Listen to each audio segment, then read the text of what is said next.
Assalamualaikum warahmatullahi wabarakatuh. Perkenalkan, nama saya April Mariska dengan NIM 21411040280 dari kelas 3 PEIA akan menjawab pertanyaan ujian akhir semester dalam mata kuliah sumber belajar PAI berbasis multimedia dengan dosen pengampu Bapak Muhammad Nur Halim. Nah, yang pertama saya akan menjawab pertanyaan yang pertama, yaitu mengenai bagaimana saya memilih media pembelajaran. Nah, yang pertama dan yang kedua saya akan memilih video dan LKPD interaktif. Mengapa saya memilih keduanya? Karena keduanya ini sangat menarik minat belajar peserta didik dan tampilannya yang menarik. Begitupun video ini dapat menampilkan gambaran mengenai teori yang telah dijelaskan oleh pendidik kepada peserta didik. Misalkan dalam teori haji dan umroh, bagaimana dalam video ini dapat ditayangkan mengenai kedua praktik haji dan umroh tersebut tanpa kita mempraktikkannya langsung ke lokasinya. Nah, begitupun dengan LKPD interaktif ini. LKPD interaktif ini tampilan yang sangat menarik dan tergantung kreativitas dari pendidiknya. Nah, di dalam LKPD interaktif ini juga telah disediakan beberapa materi, soal, dan mungkin bisa dicantumkan link video dari materi atau soal tersebut dan bisa muncul langsung nilai dari peserta didik tersebut. Jadi sangat efisien dan efektif. Nah, menjawab pertanyaan yang kedua, yaitu saya akan menjelaskan mengenai bagaimana cara kerja flowchart. Nah, flowchart ini yang pertama, tujuan utamanya yaitu akan menjelaskan secara rinci dan singkat mengenai prosedur pemrograman atau dalam media pembelajaran. Nah, di sini itu flowchart menyusun bagaimana cara efisien atau secara singkat dan secara pemahaman yang singkat mengenai bagaimana pendidik akan menjelaskan sekumpulan program atau media pembelajarannya dalam aplikasi atau yang lainnya.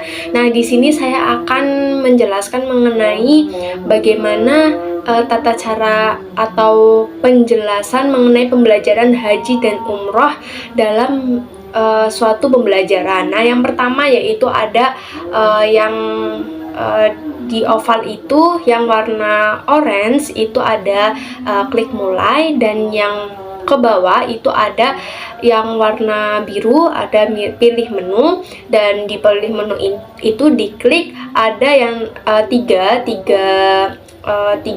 kolom, yaitu ada tujuan, materi, dan evaluasi, di mana tujuan ini adalah tujuan pembelajaran, ada kompetensi inti, kompetensi dasar, dan indikator. Nah, di tujuan ini di KIKD dan indikator menjelaskan mengenai tujuan pembelajaran dari haji dan umroh. Nah, yang materi itu ada dua, yaitu karena saya ingin menjelaskan dua subbab materi, ada haji dan umroh. Di bawahnya ada konsep.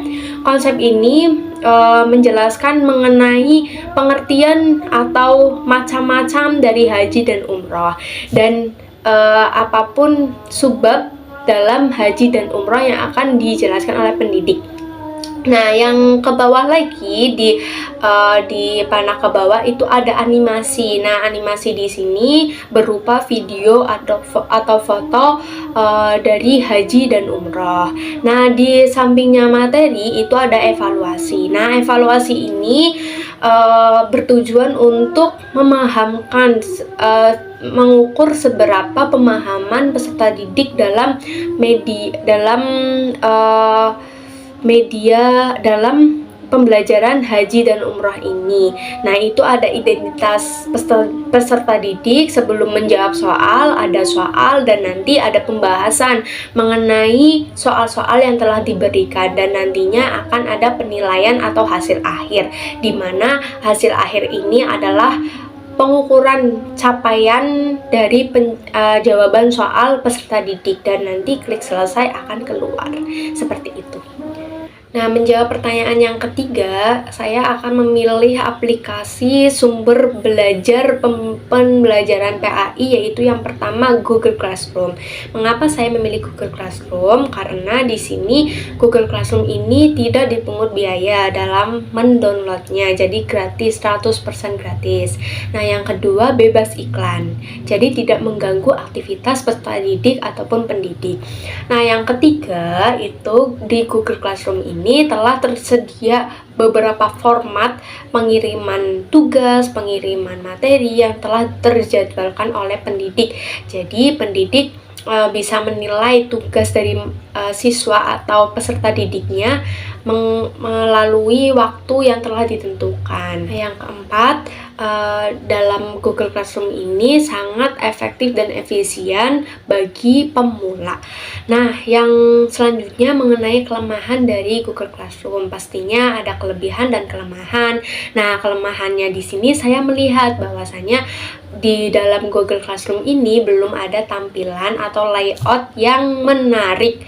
Jadi belum ada audio juga untuk menarik minat dari peserta didik. Jadi hanya monoton itu saja bagi pendidik ataupun peserta didik. Nah, yang kedua, batas waktu yang dapat diubah oleh peserta didik. Jadi peserta didik bisa mengatur dalam lewat handphone atau teleponnya masing-masing mengenai waktu penjadwalan waktu yang mundur. Nanti di dalam Google Classroom itu dapat berubah waktunya gitu. Jadi yang awalnya terlambat mengumpulkan tugas, nah nantinya akan tepat waktu dalam mengumpulkan tugas hanya dengan settingan waktu dari peserta didik tersebut. Nah, itu mengenai kelebihan dan kelemahan dari Google Classroom. Nah, yang kedua, saya memilih Marble Pendidikan PAI, di mana di situ sangat bagus sekali untuk usia 4 sampai 8 tahun peserta didik. Nah, jadi di situ tersedia banyak mengenai rukun Islam, rukun iman, tajwid, dan lain sebagainya. Mengenai malaikat-malaikat dan sebagainya, itu sangat interaktif dan sangat efisien, efektif sekali bagi usia 4 sampai 8 tahun. Tampilan yang menarik, juga sounds-nya juga menarik, bagus intinya. Nah, yang kelemahannya ini belum tersedia pada jenjang usia 8 tahun ke atas. Bahwasanya 8 tahun ke atas ini juga perlu aplikasi yang menunjang, perlu aplikasi yang sangat efektif seperti Marble Pendidikan PAI ini, seperti itu. Nah, juga dalam Marble Pendidikan PAI ini soundnya itu belum bisa di naik atau turunkan seperti itu. Jadi juga dalam beberapa praktik ibadah sholat misalkan, nah itu baru sebagian saja, belum setiap rukun gerakan sholat itu diberikan bacaan doanya seperti itu. Nah, yang ketiga yaitu aplikasi buku perpustakaan Islam. Nah, ini bisa di-download oleh siapapun dengan cara gratis juga. Di sini kelebihannya yaitu sudah memuat mengenai sejarah, kitab, dan doa-doa yang bisa diakses oleh semua kalangan secara umum. Nah, di sini juga banyak menyimpan beberapa buku-buku oleh profesor dalam dunia Islam seperti itu. Namun ada kelemahannya. Yang pertama, layout yang kurang menarik, yang monoton seperti Google Classroom tadi, yang terlalu sepaneng seperti itu, tidak membuat menarik para pembaca untuk mengeklik atau mengakses aplikasi ini. Nah, yang kedua yaitu mengenai doa-doa. Di dalam doa-doa tersebut itu belum tertera atau termaktub banyak doa di situ seperti itu, dan juga sound atau audio yang kurang menarik di aplikasi ini. Dan apabila misal kita kehilangan internet atau kekurangan kuota dalam internetnya, aplikasi ini tidak bisa diakses seperti itu. Mungkin cukup sekian jawaban dari saya. Mohon maaf apabila ada perkataan yang salah dan penjelasan yang kurang berkenan. Saya akhiri. Wassalamualaikum warahmatullahi wabarakatuh.